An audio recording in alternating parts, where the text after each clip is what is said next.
All right, so we are live. Welcome to anyone who is watching this later on in the future on YouTube. So, Lynda, thanks for joining us. Lynda's from Cooperative Development Institute and is kind of an expert on the startup process with co-ops. So, Lynda, do you want to talk a little bit about kind of what CDI does to get us going? Sure. Okay, so Cooperative Development Institute has been around for about 20 years, and we are all over co-ops. We work with pre-start, startup, and existing co-ops. We were formed by cooperative leaders, like I say, 20 years ago. We have just to tell you, we have three sections. We have one section that's doing housing, working with mobile home park owners and residents to convert their mobile home parks to resident ownership. We call that ROC. There's several of those projects going on in Vermont right now. We have another program we call BOSS, and that's Business Ownership Solutions, and that's helping to convert privately held businesses to worker co-ops, not ESOPs, but specifically worker co-ops. And we just completed a huge conversion in Maine that saw 3 businesses owned by one family convert to the ownership of 60 employees and saved all these essential services in this little town way up, the coast of Maine. And then I work primarily, although I work for the others, but I primarily am working in what we call rural cooperative services, and in that area we work with all kinds of co-ops: worker co-ops, artist co-ops, food co-ops, buying club conversions, cafes, you name it. Worker co-ops, consumer co-ops, producer, agriculture, So what we really are is skilled at sort of the process of cooperatives. And oftentimes when co-ops get started, we move them along to the experts, like in a certain field. Like if it's a food co-op, we have colleagues that do nothing but food co-op work. So, like Matt said, we do a lot of startup, pre-start work. And so that's how you come to sort of be, we all get to be on this phone call together tonight. So yeah, kind of where we're at, and Brian, you were actually at the meeting, so maybe you can kind of fill in a little bit more. But we've as our co-op, we got 53 people as of this afternoon on our volunteer list. We've been meeting regularly. We just kind of democratically decided on what our name's going to be. And are kind of, ready to move, getting close to moving forward on incorporation and all of that. Brian, like any specific stuff, kind of outcomes from Sunday? Well, the big one is what you mentioned was our name. We are now Full Barrel Cooperative Taproom, which is awesome. So now we can focus on getting incorporated, marketing, all kinds of things. It's going to be so much easier to move forward now that we have a name, a real name. Clear identity. Yeah. Yeah. So that was the big. You could call it something. Yeah. Yeah. Exactly. We also had one of our volunteers, Scott Moody, videotape, make a lot of little clips, and so we can get a press kit going. We came up with a phrase. I don't know if it's trademarked or anything like that, but it's basically Full Barrel Cooperative Taproom, member-owned, member-run. Come join us. Something simple like that. So. Good. Yeah. So Lynda, kind of given where we're at, what do you see as sort of the next steps, kind of in the usual process for startups that you've seen? Looks like Charles joined us as well. Hey guys. Hey, Charles. So sorry to come late to the party. It was crazy. I was at a U.S. World Cup thing and Wasn't it an amazing game? Oh my God! I was like, when they pulled it back to 2-1. I was like, oh, please, please, please, not to be, but we did pretty well. We got knocked out a lot later than some of the superpowers like England, Spain, Italy. They didn't even make it. So, and Tim Howard, okay, is the reason why it's not 15-1 tonight. Great. No, yeah, that was really exciting. Yes. Okay, so you want me to get started here? Yeah, rock it out. Okay, so I forgot who just joined us again. Your name again? Charles. Charles, right? Charles. Yes. Okay. Okay. So, what Matt asked me to do is just to chat with you a little bit about tonight, about kind of like the process for the developing of the co-op. Like Brian said, you have a name, you're starting to develop a set of stakeholders, people that want to be members, and so forth. So there is a sort of a generalized process that people go through, and you have to know that these stages are stages, and that planning is a circular kind of thing, because the more you find out, it goes back and informs what you already know, and and then you change your mind, and that's all very good. So where I wanted just to sort of start is that in talking with Matt today, you are at the stage where you have a business concept. So what I'm really talking about tonight is the fact that a cooperative is a business. And if you have to make the business work financially. You have to be able to pay your costs and your workers and what have you.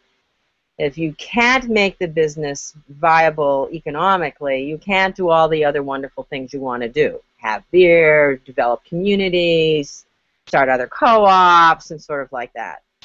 So it's always sort of interesting in a cooperative development process, because mostly people get into it because they're wanting to, they're philosophically connected, and there's a lot of values and principles that they want to share with the world. And the business is the way you do it. So what I'm talking to you tonight about is the business of cooperatives. And so where I understand you all are is in the what we call kind of like the first stage, where you're really you have this idea for this cooperative group, for this brew pub and restaurant. You've been chatting it up with the community. Like you say, you have 53 people. I'm sure that when you had 10, you had one idea.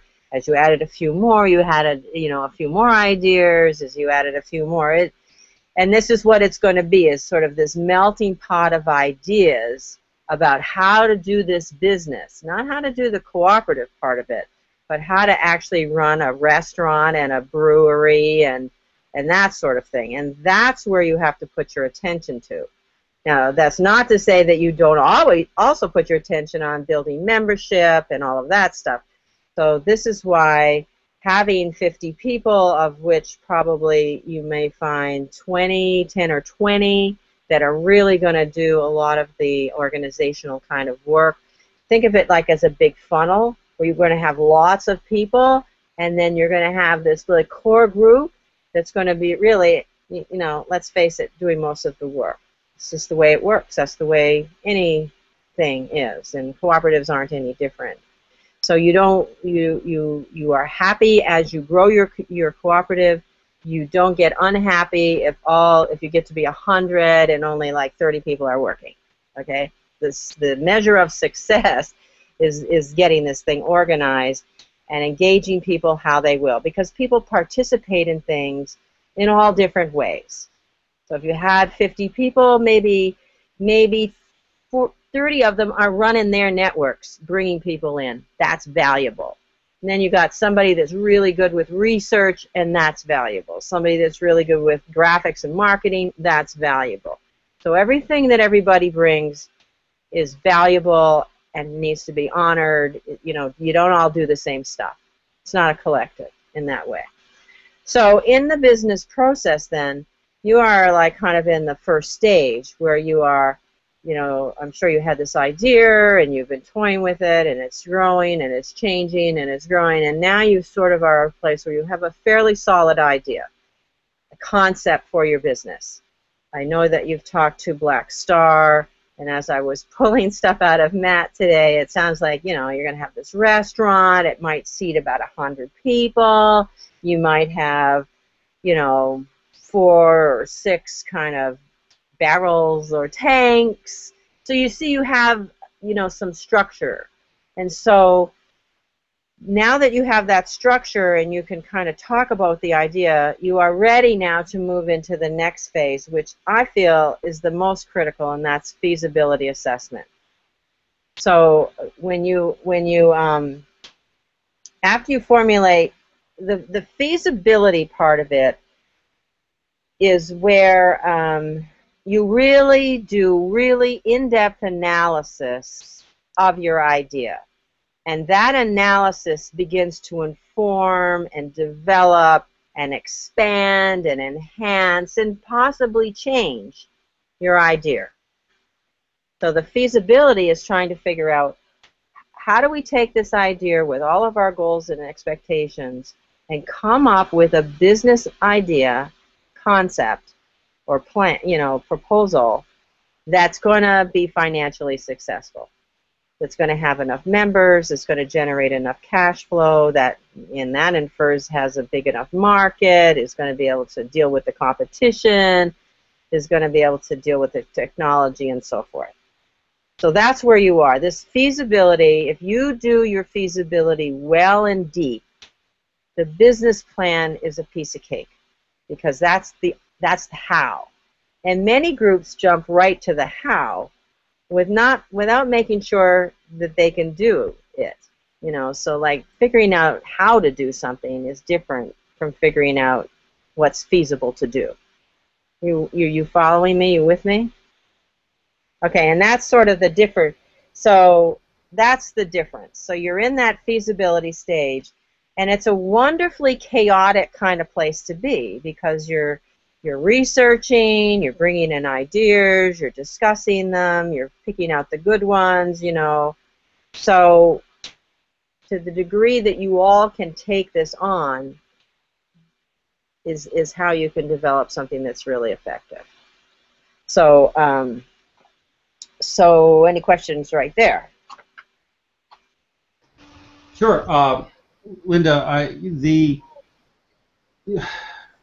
what steps would you recommend in the feasibility study? Should we, you know, talk to neighbors, talk to other brewers, restaurants? I mean, you know, what kind of individual items could we do to make sure that we will be viable, you know, business? All right. So the feasibility study, every feasibility study is different, because it's specific to whatever the business is, right?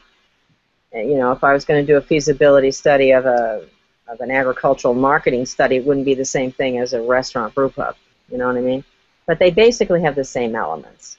You really have to understand your market. So part of your feasibility is a market assessment. Part of your feasibility, and a market is that's those members that you're grabbing. Like, who's going to come and, you know, drink beer and hang out and do whatever? Like, what's the market? How can you describe it? And so that sort of subtly infers that you're going to be doing some kind of a, like, survey or some kind of a way to get at people what they want out of this business, and, you know, how often would they frequent it, and what pieces would they like of it. So it's like, what you need to do is think through what that means for you, because the market study for your business is a combination of not just a demographic profile of who likes to go to a pub and drink beer, etc., but it's also people that want to have ownership of it. You know, lots of people like to drink beer, but not all people are going to want to have an ownership stake in this, like you're wanting to have this community, you know, to sort of have their own friend's pub, if you will. And so So the market feasibility is something, and related to market feasibility, of course, is the competition. Now, there's lots of places in Burlington to drink beer, other brew pubs, what's their market, is there, is where you're located or what you're intending to do, how the same or difference is that, so that you can start really identifying what your niche in this world is. Like what's going to distinguish you? What is it? And that's part of what you're going to discover. So the other thing related to that, or even before that, is the way you would start is you really kind of write down, the next time you all get together or something, a very clear description of what it is you intend to do. What is your business idea now? The kind of things that Matt and I were talking about. It's a brew pub. You're going to brew beer. You're going to have so many. It's going to be of a certain size. It's going to have a certain kind of whatever. Like, be able to describe it. And then what you want to do specifically to your business is identify the issues that relate to that industry. Again, that you have licensing issues and, all of the important issues that a brew pub would face. What are they? And I can't tell you them. This is what you could talk to Black Star about. Like, what are the key issues that they needed to address in order to develop the business plan in their thing. So identify the specific issues for your business. One of them is going to be a market study. It's common to everybody. The market study also includes the competitive analysis. And then the other thing I would say is, so there's that.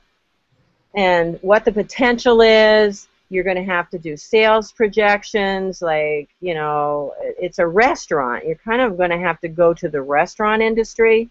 So what your research has to do with is not really much to do with a cooperative, but it has to do with brew pubs, and I would research them that don't have to be cooperative, because it's the business structure that you're interested in. How does that work? So there's a lot more brew pubs in the country that are brew pubs that aren't. So the restaurant industry and the brew pub industry, that's the industry in which you're going to function. So you need to understand that, and then take that learning and apply. Is that an industry that's growing? Is it an industry that appeals to certain kinds of people? And you're just trying to find that information. Then you're going to match it up with what you're finding in your community. And make a decision about it. It doesn't have to totally, completely match, but you need to make a decision around it. And you're going to be looking at sizes of these brew pubs, and what other markets are they ending? How long did it take them? Do they just stick with the beers that they have? I was just talking to the brew pub down in Portsmouth the other day. They were at an event, and it was very interesting. It was a tasting event, and their sampling was these little lamb chops. And I'm going, guys, lamb chops? I thought you guys were a brew pub. I usually have a pizza when I go there. And they're really trying to position themselves in Portsmouth. So that's what you want to be doing. So who you want to talk to are other brew pubs, other pub restaurants.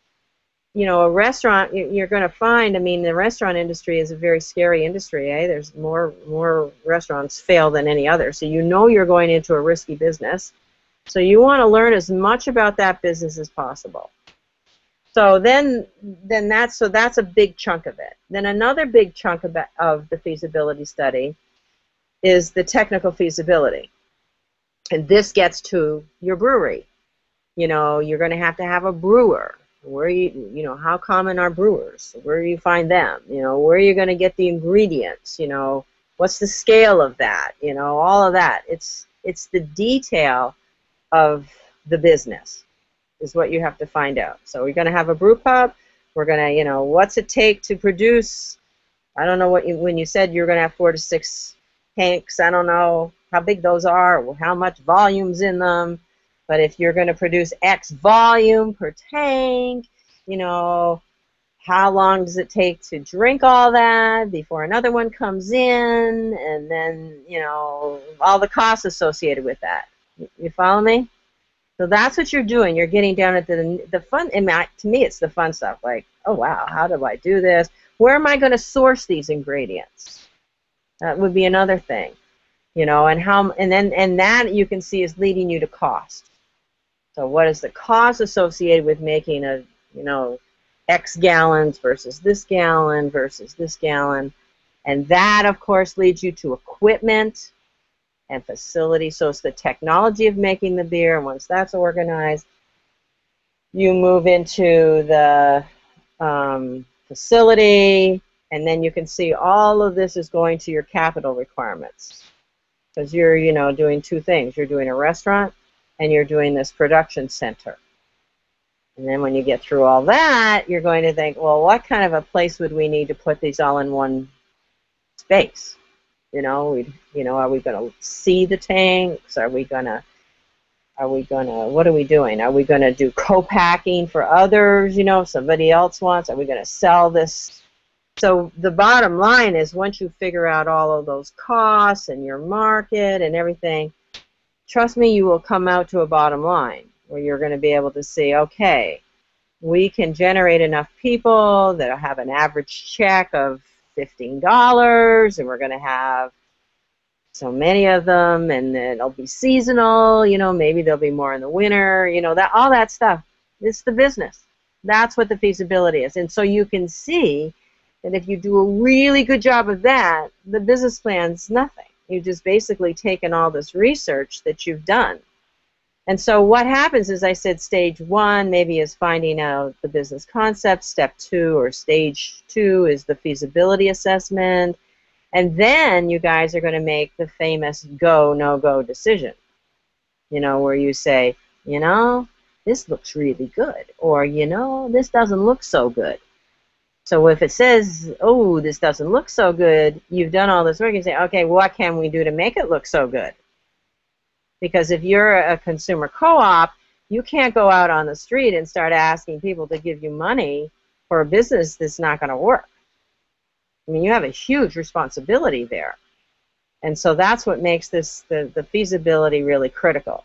And then once the feasibility is done, and so another part of the feasibility, so we had the market assessment, and we had the technology assessment, we have the equipment assessment. That all leads into the financial and economic feasibility of it. And did I just lose my train of thought? I think I might have. Once you sort of get to the place where you have a bottom line, then you figure out the financing. Okay, we're going to need to raise X amount of you know, whatever for capital. You know, say you're going to have to raise, you know, say you're going to have to raise $1 million. I mean, where would you get $1 million? You know, 20% of that's going to have to come from the members, you know, and if you do this feasibility study well, then that goes to the bank, eh? You look, you say, look, here, look, we have done our homework, we get it, we understand what we're doing, and now the business plan, and like it adds the whole credibility, so that when you go to the Cooperative Fund of New England and you go to your credit union and you're assembling this financial package, that you know, you all have confidence. So back to your membership, right now you are doing soft membership. You are developing the interest group. You're developing the early, you know, the early adopters, you know, those kinds of people. But and that's normal. And then you're gonna, it's like one of those bell curves. You're gonna, you know, get the thing settled, and then you're really gonna have to go recruit a whole bunch more. And you'll know that when you do the feasibility, because you'll know what your theoretical square foot costs are and how much money you have to run through it, and you know, some nights you're not, and that's where, and again, that's when you get to the business planning, is that it's kind of more fun, because you start thinking, okay, we're gonna have trivia nights, we're gonna have this, we're gonna have that, and that's gonna build up this people that are gonna be there every night, you know, because you're gonna have some target, you know, you're gonna have to make for sales, right? And that's going to relate to your margins. So I'm using all this kind of language purposefully because it's a business. So did I get that point across? Yes. Yes, definitely. Okay. That's enough. I think I overdid it. Lynda, is there some basic business things that we should do now? Like, should we incorporate our name? Register the business. Full Barrel Cooperative Taproom, so we have some standing with the state. That kind of stuff. Right now, you definitely should register your trade name. Now, that's not the same thing as becoming incorporated. It's just an easier thing to do. Just register that trade name, and that way it's done. What you may want to do is you do have a choice, everybody does this differently. Okay, there's no harm in being incorporated now. It doesn't cost a whole lot of money, and it does give you the structure to be able to take in equity shares and things like that. You will want to develop perhaps a 501c3 sponsor, fiscal sponsor, because there may be opportunities. You may find people that want to make a charitable contribution to your development process and things like that. And a cooperative is not a tax-exempt, tax-deductible organization. So if there was somebody that wanted to make a significant contribution, a few $1,000, and they wanted to get a tax benefit for doing that, then you would want that money to go to a 501c3, and then you would be able to use it for certain things that meet the charitable and mission cause of the whole thing. For the most part, you're probably, I would imagine, going to be using some kind of crowdfunding or something like that to raise some of the initial. So you have pre-development capital that you have to worry about, and then you have like the startup capital, and then your operating kinds of capital. So some groups wait until they get through their feasibility place so that they are very confident that they have a business that's viable, and that they can actually create like a quote-unquote prospectus, and that they can really say this is feasible. So, but other groups incorporate early on, where you have 50 people that really think this is a good idea. I think that's a good start. That shows there's enthusiasm. So incorporating, for you might be a good idea now. It doesn't really matter.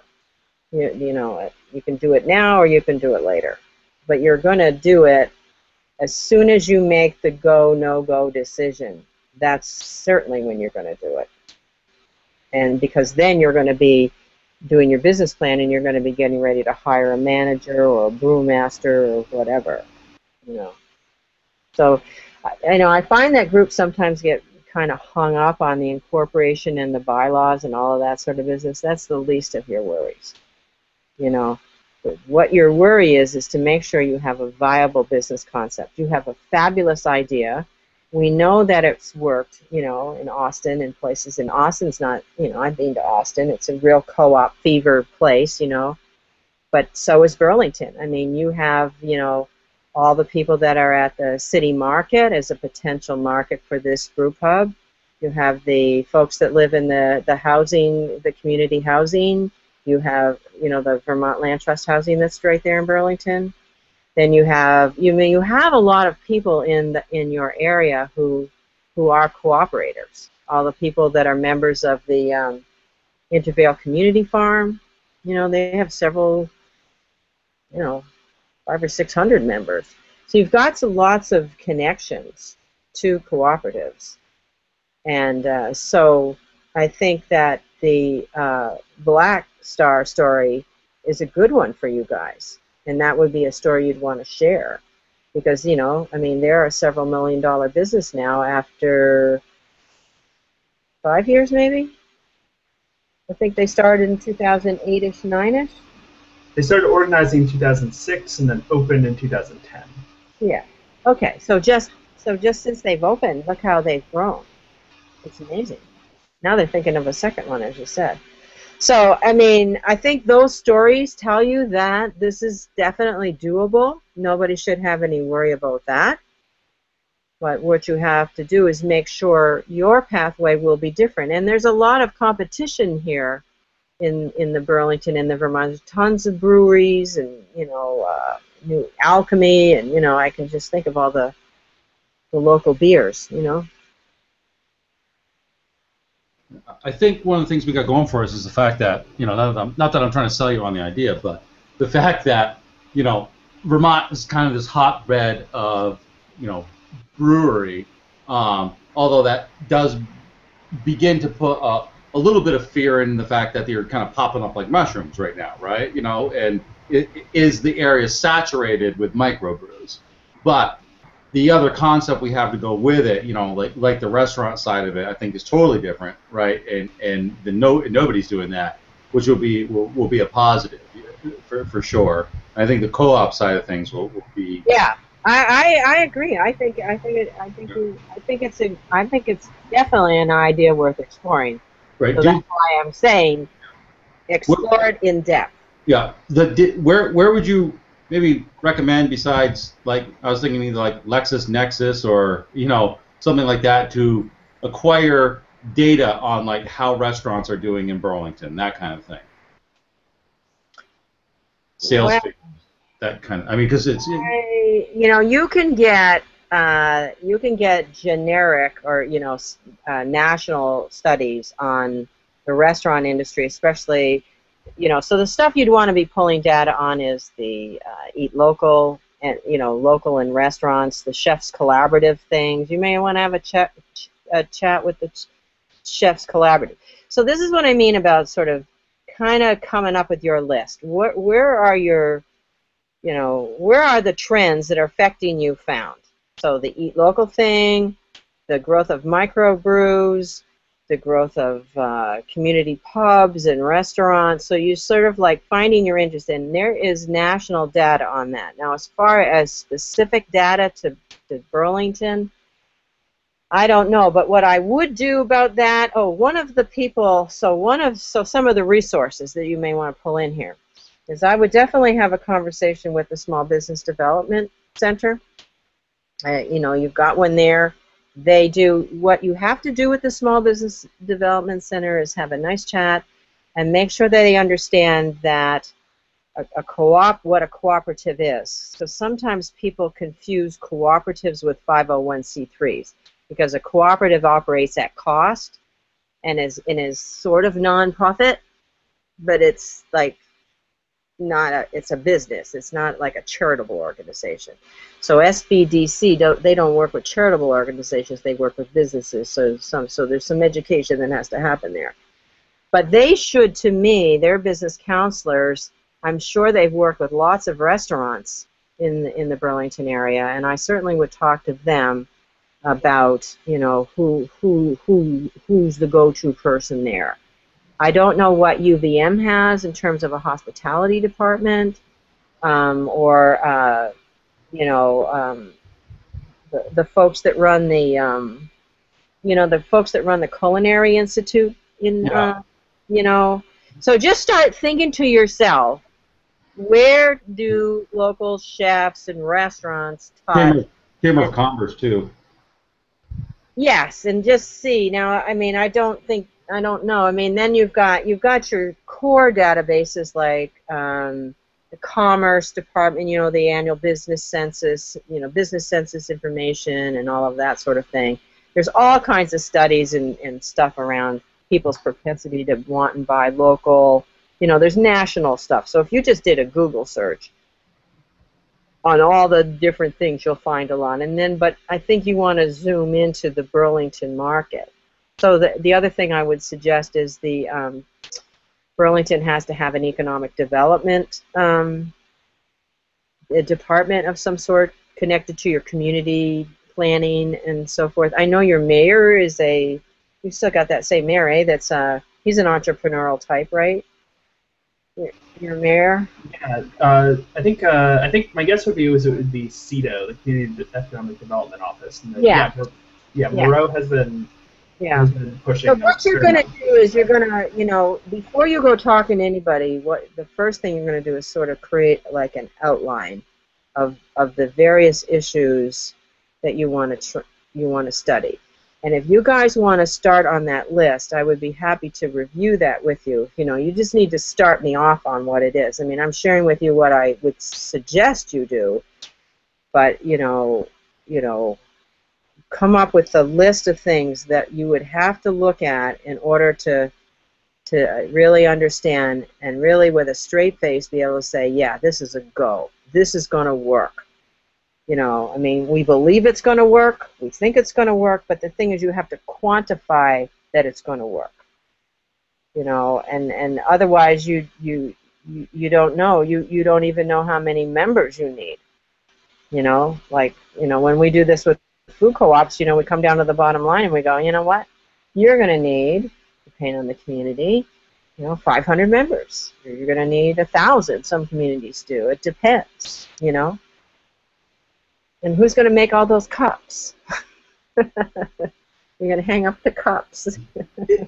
Is there anything that, in general, right, yeah, where do you, your cup that you have for drink, is there anything that, in that co-ops that you've dealt with in the past do to compensate their investors?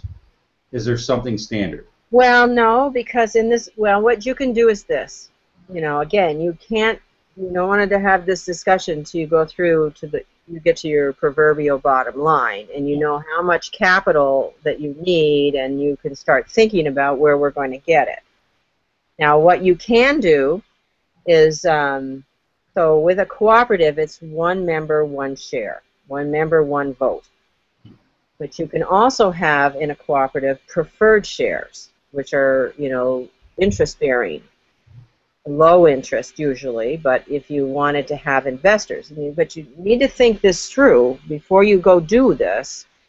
Like, you know, an investor is a share, but an investor, you know, a member might also, what people do is have member loans, which is not the same thing as a share.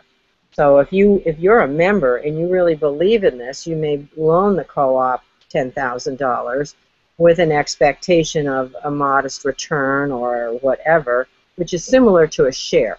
So you really have to think it through. Outside investors, I mean, you have to think, what would somebody from the outside who's not a member want to be investing in this? Because there's no profit to be had. Normally, you know, a regular, ordinary business, you invest in it for the purpose of profit. In this case, the members are investing for the purpose of beer and drink and community and good food, and you know, you're not trying to, if I have a $1,000 share, my expectation is not that that $1,000 share is going to turn into $2,000. It's that I'm going to get beer and family and friends. You see, and that's the difference between the cooperative model and the investor model. My thought is that this may be extremely popular, and beyond membership, now I could be wrong, my impression is we've been thinking that we'll have our member base, okay, but the brew pub will be open to the public as well, right? So let's say after the first 3 years we're pulling in $600,000 a year, okay?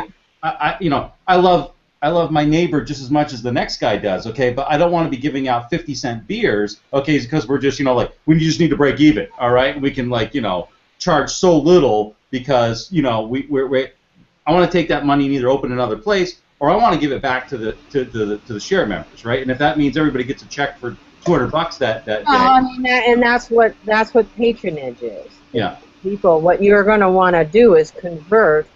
If somebody's coming into the brew pub regularly, you have to say, geez, it would be lovely for you to become a member.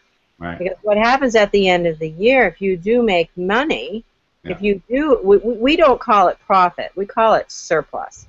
Surplus. I like that. Get rid of the P word. And we call it a surplus because that means that that you were really good managers. And that your return, your revenues, you know, were greater than your costs. So when you do your budgeting, I mean, you're going to want to make sure that you're paying people an appropriate salary. Like I think Matt, you know, he just said something interesting to me this afternoon. where he was saying that in Black Star, they don't have tips. They pay their waiters at a reasonable living wage. Wouldn't that be an interesting thing to do? So that cost that part. So people should not go into this cooperative right now thinking that they're just going to get cheap beer, because they may not. This beer, I would venture to say, is going to be as competitively priced as the beer in other brew pubs. But you're going to have other values. You're going to have other things. And so anyway, what I was getting to is at the end of the year, the surplus. So you have to make a decision about how much of that surplus you're going to return to members as cash. And, you know, I'm not an expert in that. I remember that I think the food co-ops, when they do it, it's not exactly chits, but they get to spend their return in the store. Well, like the example of City Market in Burlington, it's usually about 8% of what, it's based on how much you spend. So it's like usually about 8% of what you spent in a year, and then half of that is usually returned in cash. So I'll get, like, last year I think I got a check for like $200, and then the other half is retained in an sort of by the co-op, but it's in your name. So if you ever ended your membership with the co-op, or the co-op just had excess capital and wanted to return that additional amount, then so I've been a member of City Market since they've been paying out patronage refunds, and so I've got probably $800 to $1,000 accumulated in that account at this point. Yeah, and other co-ops don't do that, you know, like Hannaford or New Hampshire does a different thing. So when you, as part of this feasibility stuff, we're going to study that too. Like, what are we going to do with this money? And you want to look at the regulations associated with it and everything. So there is a way for people to get a return on their, you know, how much they spent.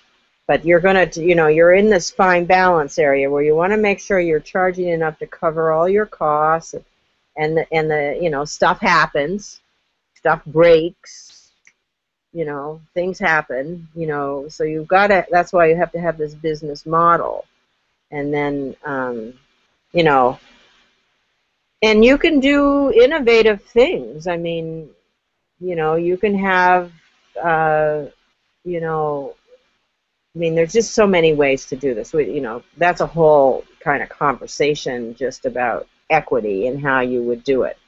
Like in this store up in, when we did this conversion up in Maine, the founder, that was a conversion to a worker co-ops, but I don't know, say the share was $1,000, and then every founder could buy 6 additional shares, so as preferred, so 7,000. And then there was a set interest. So now, so the founders got a special deal, and now when you bring new people in, they have to pay a different amount. And you can do that too. So just if it's so much to start, you know, those of you that take the risk to start the business, the members that take the risk, you know, you're going to have sweat equity and a lot of other things into this. You can have a different rate for people that could come along. But that also, but part of that decision is not just a business decision, but it's trying to get to your values and what are you trying to do with this co-op, and you know, you want to make it easy to engage people. So that's why these things are not black and white. They're sort of to be discovered and then to be thought about and made purposeful decisions around, and then once the decision is made, move on to the next thing. So one question I had about something you brought up a little bit earlier was kind of for the sort of phase that we're in now. You said, you know, if we were to get sort of a nonprofit organization to sort of play that fiscal sponsor role, if we were able to find sort of donations for that, what are the things that are kind of what are the general things that are allowable for doing versus like when you do fiscal sponsorship, you have to have alignment of mission with your sponsor. So like you know with that co-op conference that you did at UVM there, Matt, we were your fiscal sponsor because our mission aligned with what you were doing. When we fiscally sponsor co-ops too, and we do that for their pre-development because we are in the business of developing cooperatives, and so that we can use funds. But you know, that's like the devil in the detail. Like you know, you have to sit down and let's say, okay, that works, but that doesn't, and this does, and this doesn't. And, you know, I mean, you've got to, you know, I'll go back to it one more time. I mean, the cooperative is a business, so we're really not trying to develop a business on grants and gifts and contributions. If you really have to do all of that to make it work, then, you know, is it really going to be successful? It's just like any individual when they start a business. They don't go around looking for somebody to pay for their stuff. They go to the bank, they mortgage their house, they do whatever. So a group business is the same way. So people have to be strongly committed. Like those, I mean, it's marvelous that you have these 50 people to start without hardly, you know, saying boo. You know, that you have these people, and then you know, and then you've got lots of choices. I mean, sometimes like you know, what the closest analogy is with food cooperatives. Sometimes what they'll do is they'll raise a lot of equity and not spend it, put it in escrow. Or sometimes what they do is they go get pledges of members. You don't have to give me any money, just, you know, say you'll be a member, and so they build up their members, and then when they get to a certain level of membership where they can, that relates back to their business plan, like we need to have 500 shoppers to make this work, and now we have 500. Well, then it's gotten more real, and then they convert those pledges to cash, if you will. You know, so there's a lot of different strategies to use. So that's why I think, you know, just staying open. Everybody's got to stay open and be able to appreciate the chaos of data collection and idea fermentation and whatever till you find something that works for you. That's so important. Every co-op is a reflection of the people who create them. And the combinations of people change from place to place. Would it be inappropriate at this point, either ethically or legally, to request, because we have some burgeoning business expenses, right? So you know, maybe we should get a PO box, and if we want to register a trade name, it's, you know, $50 or something like that. Right. Would it be okay to solicit $10 or $20 from every one of the volunteers that we currently have, right, to help cover those expenses? Absolutely. Okay, I don't want to do something that would be like have them come back and be like, oh, wait a minute, you've already solicited essentially a share in the co-op or something like that. I mean, that's where you got to think it through. Like you've got shares, right? The ownership thing, and I mean, a share can be $2 or it can be $20,000. Right. You know, whatever it is. So yeah, you need cash to pull this off. It's just like I said about the, you know, an individual business owner. They have to find some cash. You do too. And you can't think that you're just going to, you know, just find it like grants running around, like, you know, a privately owned brew pub would say, well, geez, I went and raised capital from my friends and family. I mean, you do the same. I mean, you know, you just have to make a decision. I mean, in a cooperative, your liability, when you form a cooperative as a, you know, when you become a legal entity, your liability is the amount of money you own for a share. So if your shares are $100 and the brew pub goes bankrupt, the individual members are out the $100. They don't lose their house, they don't lose their car, they don't lose whatever. That's their liability, is their share. So you need a budget for your pre-development. So what you don't want to be doing is just go do it. You know, that's nice for Nike or something, but you don't want to do that. You want to sit down and say, okay, we need a budget of X to do our Facebook, our, you know, whatever it is, your pre-marketing, membership, collecting, like what is that budget? You know, and it's, you know, you're not going to just pick a, you know, and you're going to think through what it is you're going to do. We're going to file papers. We're going to have to buy reports. I mean, there are market studies that you may have to spend money on. You know, you may want to hire, you know, some restaurant industry person who knows all this stuff, and you could give them $1,000 and they would do all the work that it would take you like more than $1,000 to find. I mean, you know, you need a budget. You know, that's where I would start right now, is like, okay, you guys are real. You've been meeting, you got the 50 people, you know, you're passionate. I'd say you make the test of reality. So now we got to raise some money to do, but you don't want to say just raise some money. You got to say, you know, we need $10,000. Well, where are we going to get $10,000? You know, can everybody pitch in $200? No. Okay, fine. Whatever it is.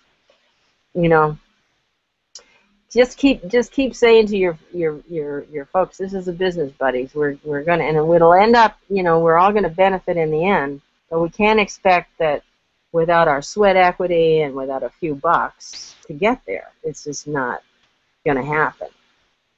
You know, I mean, if you do all your own feasibility work and you do your own business planning, I mean, your pre-development costs may be very modest. You know, you might be in the $10,000 range.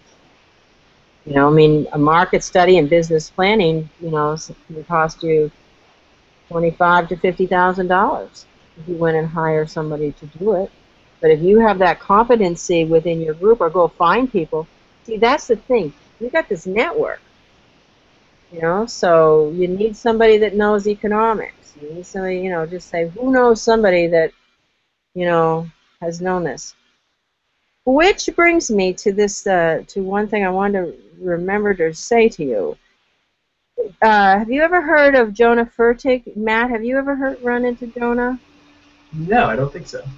Okay, so you might want to look this up. Jonah Fertig, he was one of the co-founders of Local Sprouts in Portland, Maine, which is a worker cooperative, a cafe and catering company. And now he is now on his own doing work. He is actually going to intern with the Black Star Co-op. Jonah is part of the DAWN network, the Democracy, you know what that means, Democracy at Work. At Work. I was trying to make something more complicated for that second A, but it's just at. He's an intern, and he's interning with the Black Star Cafe. I mean, brew pub. Just coincidentally, Jonah's in Maine, and Jonah works with us. And part of what CDI does is when we bring in a group like you, we are able to provide up to 10-ish hours of pro bono technical assistance, of which you're on your first one right now. But we could bring Jonah in, if you want, to maybe help you think through some of the, when you get to your pro formas and stuff, because he's done a worker cafe and he's done, you know, he's not that knowledgeable right now, as none of us are really on brew pubs, but you can find that on your own. So there's another resource we could bring in to help you at some point, you know.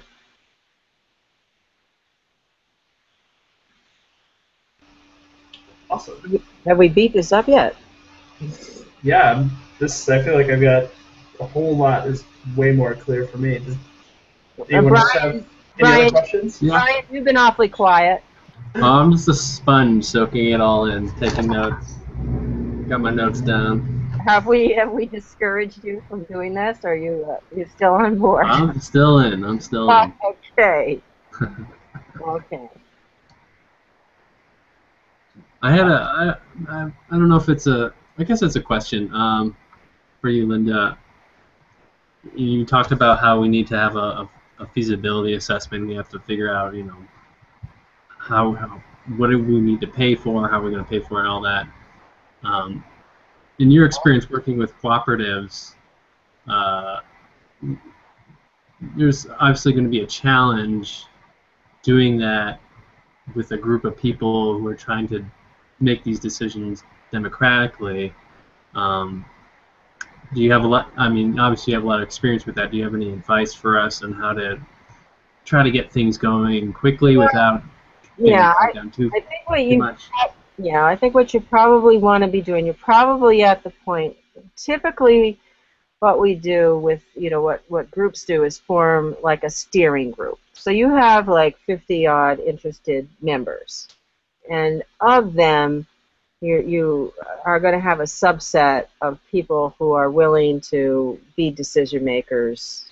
So at least preliminarily, like in a co-op, you don't have all of the members making decisions on every operational thing. I mean, a co-op is just like any, the members elect the board, and then the board hires the manager. So you don't have like, a market, city market. You don't have the members to set, making daily decisions on the floor. The manager. 500 people don't need to vote on, what glasses. Yeah, like we're going to have toilet paper this week or not. No. Yeah. So, I mean, that's something, we may want to, at some point, with your bigger group, do like what we call a co-op 101, which clearly helps people understand the various roles of people within the co-op. And a good way to get going on that is to sort of formalize a steering committee. Now, and the steering committee basically like holds all of the work that's being done. So it's like any kind of a structure where you have a steering committee, which is a leadership group, and then you would have subcommittees, like I think you already have, and then the subcommittees report to the steering committee, and then things that have to do, like the members, you would want them to be voting on the big things, like,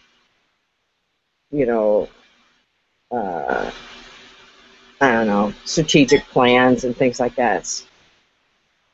I can't think of it right now, but what happened here? It seems like it's making all kinds of funny noises. Is this all working okay? Yes, it is. I think just took a picture.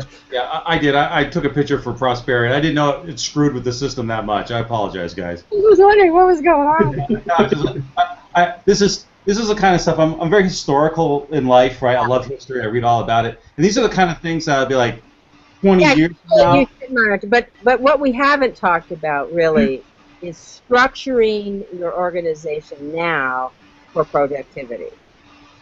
So you've got to figure out what are the things you want all the members to really weigh in on, and what are the things that the smaller group, we don't want to create these hierarchical kinds of things, but trying to get 50 people to make a decision about something, could be very chaotic.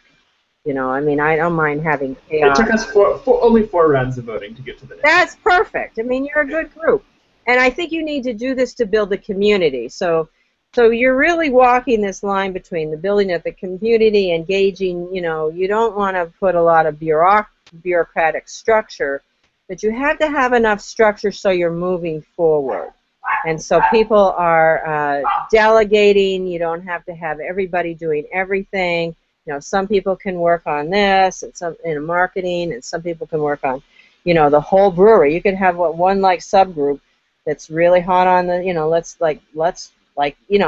have people that love equipment and, love technology and can get on the phone with people and find out, where's the best place to buy used equipment, or I don't know. You've got to, you may want to think about creating some sort of a membership kind of, like online with SurveyMonkey or something that keeps track of the skills. Oh, we've already got that in there. Yeah, so that you're mining and you're engaged. So you really do want to engage these people, and like we said at the very beginning, there's all kinds of ways for people to be involved, and you want them to be involved doing something. So I think this, to summarize here, you need to sort of think through what we've been talking about. You need to kind of come up with a list of issues that are particular to your business, the licensing and the technology issues and all those things. And then you're basically going to kind of create a sort of a research plan. Looks like Scott just joined us. Hey there, Scott. Hello. I guess I'm a little late, but... Hey, Scott. Yeah, you're gonna create like a research plan and get organized, and then that way, you see, this is going to take you a while, eh? So you want to be able to demonstrate your progress. You know, here's where we were here, and now this is where we've learned, and this is, you know, the historian there, Charlie, you know, like keeping track of things. You've got to have someone that agrees to sort of be the historian, or, you know, collecting the documents and so forth and so on, you know, so that you know, the worst thing that happens to groups is when they start spinning their wheels. They gotta go back, this again, oh, you already did that, and you're just not going forward, you know. And I think with the feasibility, that, you know, once you kind of have your feasibility stuff figured out, that's where you really are testing yourself, because every single person is going to hold on to some idea, and the data may tell them something different. So you have to have opportunity for people to have a disagreement. You know how groups go through the, you know, the forming, and then they go storming, and then, you know, and then they kind of start figuring out norms of operating, and then they get functional. So you're all lovely and happy. And when this data comes in, and, you know, you could do this, or you can do that, you know, it's, yeah, exactly. It's going to start getting a little intense. It will. And that's fun. You'll be fine. Cool. So, are there any other? We're at 8:02. Just as a time check. Are there any other kind of questions people wanted to bring up before we wrap this up?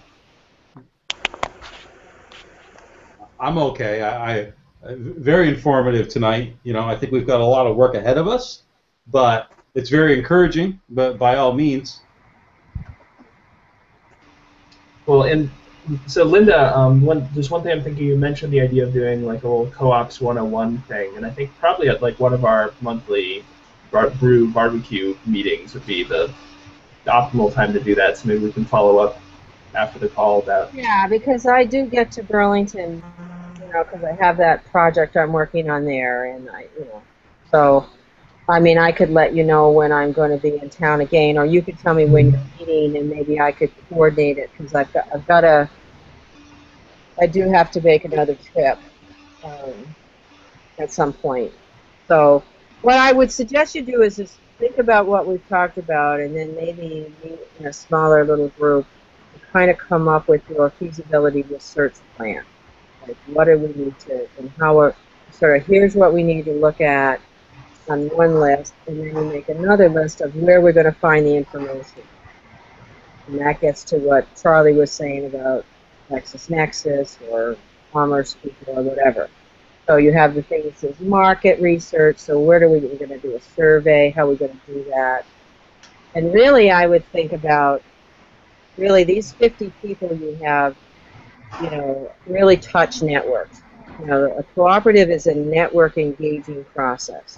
So each one knows one, each one gets one, each one connects.